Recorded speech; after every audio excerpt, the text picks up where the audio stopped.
الحمد لله الحمد لله الحمد لله الحمد لله الحمد لله الحمد لله الحمد لله۔ بسم اللہ الرحمن الرحیم۔ نور العزا کا دوسرا باب ہے بقیہ کتاب الطہارہ، سبق نمبر 13 میں خوش آمدید۔ آج کے سبق کے اندر ہم پڑھیں گے کہ غسل کرنا کب سنت ہے۔ عبارت دیکھ لیں۔ فصل و آداب الاغتسال ہی آداب الوضوء الا انہ لا یستقبل القبلۃ لانہ یکون غالبا مع کشف العورۃ وکرہ فیہ ما کرہ فی الوضوء۔ فصل یسن الاغتسال لاربعۃ اشیاء صلاۃ الجمعۃ وصلاۃ العیدین وللاحرام وللحاج فی عرفۃ بعد الزوال ویندب الاغتسال فی ستۃ عشر شیئا لمن اسلم طاہرا ولمن بلغ بالسن ولمن افاق من جنون وعند حجامۃ وغسل میت وفی لیلۃ براۃ ولیلۃ القدر اذا رآہا ولدخول مدینۃ النبی صلی اللہ علیہ وسلم وللوقوف بمزدلفۃ غداۃ یوم النحر وعند دخول مکۃ ولطواف الزیارۃ ولصلاۃ کسوف واستسقاء وفزع وظلمۃ وریح شدیدۃ۔ ترجمہ دیکھ لیں۔ اور غسل کے آداب وہی ہیں جو وضو کے آداب ہیں، مگر یہ کہ استقبال قبلہ نہیں کرے گا، اس لیے کہ غالباً غسل کشف عورت کے ساتھ ہوتا ہے اور ناپسند ہے اس غسل میں وہی چیزیں جو وضو میں ناپسند ہیں۔ اور سنت ہے غسل 4 موقعوں پر: نماز جمعہ کے لیے، نماز عیدین کے لیے، احرام کے لیے اور عرفہ کے دن حاجیوں کے لیے زوال کے بعد۔ اور غسل کرنا مستحب ہے 16 جگہوں میں، ایک اس شخص کے لیے جو اسلام لائے پاکی کی حالت میں، اور دوسرا وہ شخص جو بالغ ہو عمر کے ساتھ، اور وہ شخص جس کو افاقہ ہو جنون پاگل پن سے، اور پچھنے لگانے کے وقت، اور میت کو غسل دینے کے وقت، اور شب رات کے اندر، اور لیلۃ القدر میں اس شخص کے لیے جو اس کو دیکھ لے، اور نبی کریم صلی اللہ علیہ وسلم کے شہر میں داخل ہونے کے وقت، اور مزدلفہ میں وقوف کے وقت، یوم نحر کی صبح کو، اور مکہ میں داخل ہونے کے وقت، طواف زیارت کے وقت، اور صلاۃ کسوف کے وقت، صلاۃ استسقاء کے وقت، اور گھبراہٹ کے وقت، اور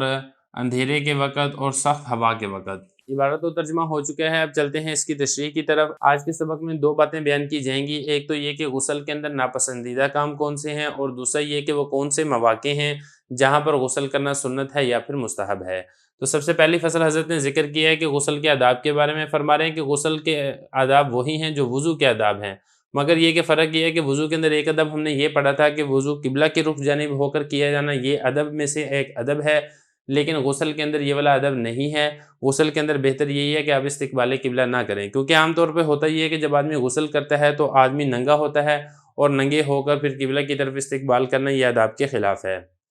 یہ فرما رہے ہیں کہ استقبال قبلہ غسل کے اندر نہیں کرے گا، کیونکہ غالباً عام طور پر جو غسل ہوتا ہے وہ کشف عورت کہتے ہیں سطر کو، کشف کہتے ہیں کھولنا، سطر کو کھولنے کے ساتھ ہوتا ہے، لیکن اس میں بھی بہتر یہی ہے کہ آپ سطر کو نہ کھولیں، اور اگر آپ کو دھوتی وغیرہ باندھ کے اگر آپ غسل کر لیتے ہیں تو یہ بہتر عمل ہے۔ لیکن اگر آپ کسی ایسی جگہ میں کوئی آپ کو دیکھ نہیں رہا ہے اور وہاں پہ اگر آپ سطر کھولنا چاہتے ہیں تو آپ سطر کھول بھی سکتے ہیں۔ فرما رہے ہیں کہ غسل کے اندر وہی چیزیں مکروہ ہیں جو وضو کے اندر مکروہ ہیں۔ مثال کے طور پہ وضو کے اندر ہم نے یہ پڑھا تھا کہ پانی کے اندر اسراف یہ مکروہ ہے، اسی طریقے سے غسل اس کے اندر یہ مکروہ عمل ہوگا۔ باقی جو وضو کے مکروہات ہیں وہاں پر دیکھ سکتے ہیں، جو کام وہاں پر مکروہ ہیں وہی کام یہاں پہ غسل میں بھی مکروہ ہوں گے۔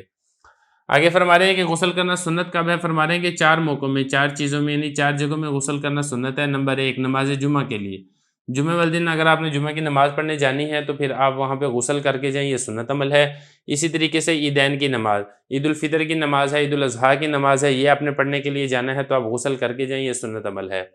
2 ہو گیا۔ اور اسی طریقے سے آپ نے احرام باندھا ہے، احرام چاہے آپ نے حج کے لیے باندھا ہو چاہے آپ نے عمرے کے لیے باندھا ہو، تو احرام کے لیے بھی غسل کرنا یہ سنت عمل ہے۔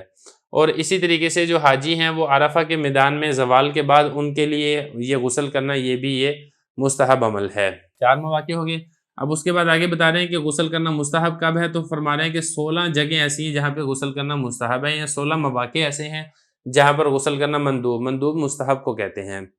نمبر 1 وہ شخص جو اسلام لایا ہو پاکی کی حالت میں۔ دیکھیں جیسا کہ ہم نے پہلے پڑھ لیا تھا، اگر ایک شخص غیر مسلم ہے اور وہ ناپاک ہے اور وہ اسلام لے آتا ہے تو اس کے لیے غسل کرنا یہ فرض ہے، لیکن ایک شخص پاک تھا اور پاکی کی حالت میں اس نے اسلام قبول کیا ہے تو ایسے شخص کے لیے غسل کرنا یہ مستحب عمل ہے، فرض نہیں ہے۔ اگلا مسئلہ یہاں پہ حضرت نے یہ بیان فرمایا کہ جو بالغ ہوا ہو عمر کے ساتھ، دیکھیں جو لڑکا ہے اگر اس کو احتلام ہو جاتا ہے 15 سال سے عمر سے پہلے بھی تب بھی وہ بالغ ہو جاتا ہے، لیکن اس کو جو وہ بالغ ہوا ہے وہ احتلام کی وجہ سے بالغ نہیں ہوا ہے، اس کی عمر پوری ہو گئی ہے 15 سال، تو ایسی صورت کے اندر اس کے لیے مستحب یہ ہے کہ وہ غسل کر لے۔ اور اسی طریقے سے جس شخص کو جنون سے افاقہ ہو جائے، ایک شخص تھا وہ پاگل ہو گیا تھا، بعد میں اللہ تعالیٰ نے اس کو شفا دی، وہ تندرست ہو گیا، تو اس کے لیے بھی مستحب یہ ہے کہ یہ غسل کر لے۔ اور اسی طریقے سے کسی نے پچنے لگوائے ہیں، حجامہ کروایا ہے، تو حجامہ کروانے کے بعد بھی غسل کرنا یہ مستحب عمل ہے۔ اور اسی طریقے سے کسی نے میت کو غسل دیا ہے تو میت کو غسل دینے کے بعد غسل دینے والے کے لیے بھی غسل کرنا یہ مستحب عمل ہے۔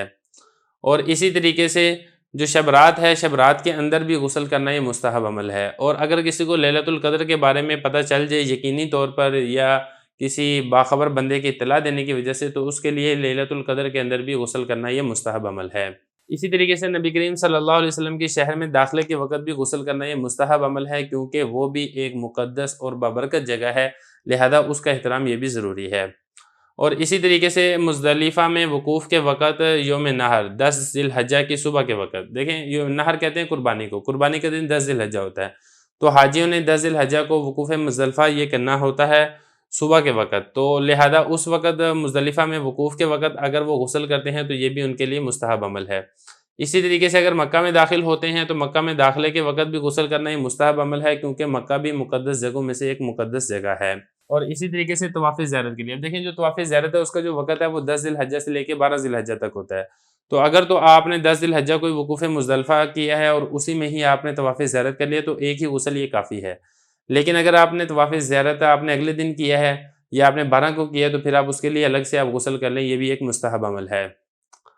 اور اسی طریقے سے حضرت نے فرمایا صلاۃ کسوف، یعنی سورج گرہن ہو جائے اس وقت آپ نماز پڑھنا چاہ رہے ہیں تو اس کے لیے بھی غسل کرنا مستحب عمل ہے۔ اسی طریقے سے صلاۃ خسوف، چاند گرہن کے لیے بھی اگر آپ نماز پڑھنا چاہ رہے ہیں اس کے لیے بھی غسل کرنا مستحب عمل ہے۔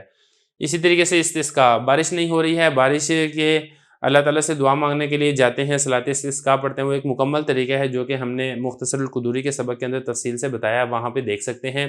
تو خلاصہ یہ ہے کہ صلاۃ استسقاء یعنی نماز پڑھنے کے لیے جا رہے ہیں بارش طلب کرنے کے لیے، تو اس سے پہلے بھی آپ غسل کر کے جائیں، یہ مستحب عمل ہے۔ اور اسی طریقے سے فجر کو بڑی گھبراہٹ ہے، کوئی بڑی پریشانی ہے، کسی دشمن کی وجہ سے پریشانی ہے یا کوئی اور کو بڑی پریشانی والی بات ہے، تو ایسے میں بھی آپ غسل کر لیں، یہ بھی ایک مستحب عمل ہے، غسل کر کے آپ اللہ تعالیٰ سے دعا مانگے۔ اور اسی طریقے سے اگر دن کے اندر کوئی اندھیرا چھا جاتا ہے اور